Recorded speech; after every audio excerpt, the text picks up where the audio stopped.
Mindu ġie introdott il-programm ta' ċittadinanza b'investiment, pajjiżna daħħal iktar minn 159 miljun euro f'xiri ta' bonds li huma obbligati li jixtru kull persuna li tidħol fil-programm tal-IIP.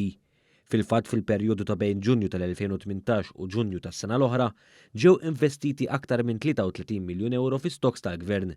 L-ammont totali f'xiri ta' bonds mindu beda dan il-programm qabeż il-195 miljun euro.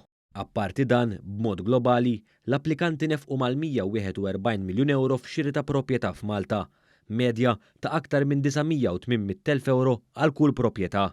Fil-perjodu ta' bejn Lulju tal-2018 u Ġunju tal-2019 inxtraw 17 il-proprjetà għal ammont ta' 13 miljun u 700,000 euro, medja ta' aktar minn 800,000 u 8,000 euro.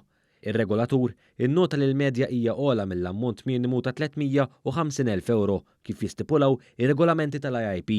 Fl-istess perjodu inkrew 204 proprjetajiet b'kuntratt ta' 5 snin. Il-valur medju tagħhom kien ta' kważi 94,000 euro għal kull kuntratt. B'mod globali, sa mit-tnedija tal-programm inkrew 910 tidjar għal kważi 9 miljun euro, medja ta' aktar minn 98,000 kull waħda. L-aktar bliet li fihom inkrew proprjetajiet kienu San Ġiljan u ta' Sliema. Madankollu, l-investituri għażlu wkoll postijiet anqas ċentrali u aktar kwieti bħall-Imtarfa, is-Siġġiewi, il-Kottonera u anke Għawdex.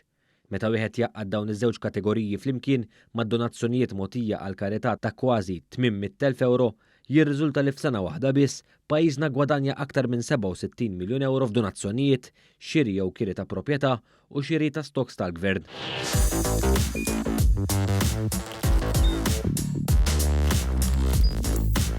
Idħol fuq one.com.mt u hemmhekk tista' tara l-programmi kollha li jxandru fuq One permezz ta' One Play.